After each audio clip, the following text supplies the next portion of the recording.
So this is one of my favorite questions because it hits a topic that I talk about all the time with students. It's actually something that we talk about in CDI 101, so this may sound familiar.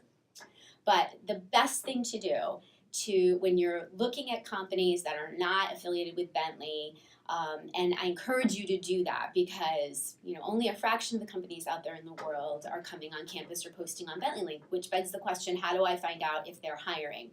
And I tell students my best suggestion, my best tip is to contact the company directly by phone, not by email. Email is very easy for them to delete or not respond to.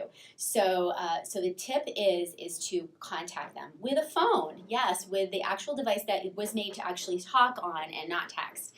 And the reason that you want to call is because they will answer, number one. Number two is you can ask the question anonymously.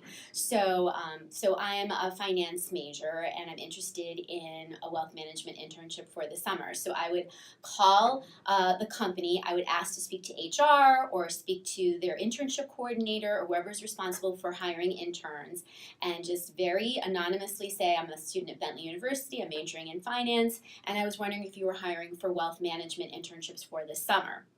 And within 30 seconds, you will get the answer. You'll either get a yes, which is a gold mine, there it is, and you can ask, what do you need, when do you need it, who do I send it to, and you're off and running. If the answer is no, that's okay, because a no is just a no for now.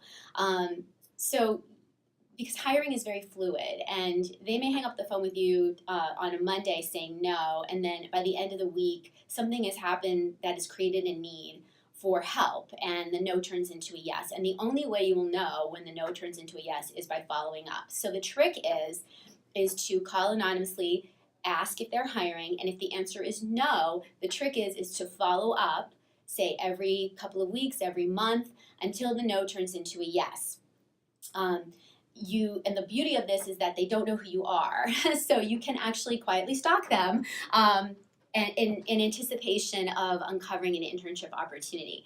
And the greatest thing about doing this direct outreach, that's what we call it, direct outreach to employers, is that sometimes you will call an employer and they haven't even thought about summer internships or hiring somebody part-time, and it creates an opportunity where one didn't exist before. So, you call and ask if they're hiring interns and they think, oh, I didn't even think about that. We should really think about that. Why don't you apply? And then you're in a pool of one. So it's really wonderful when that happens. And the beauty of this is that it works. It really and truly does. And I actually tell students that they should be focusing on direct outreach as much as anything else that they're doing, especially if there are companies that are not active on campus. The tool is, really, there are so many tools. I can't limit it to just one. So again, I always like referring students to our resources page on Career Edge, using vault.com, using Going Global, Google, just Googling, marketing internships in Boston or marketing companies in Boston and coming up with a list yourself. We also, if you're interested in regional companies, we have something called the Book of Lists from the Boston Business Journal, and it's got the largest top 50 companies in various industries, so that's always a great resource as well. So lots of resources to help you figure out who you should be contacting. But anyway, just make sure that you do it because it is a critical piece of your job search now and forever. So I hope that helps, and I'll see you next time.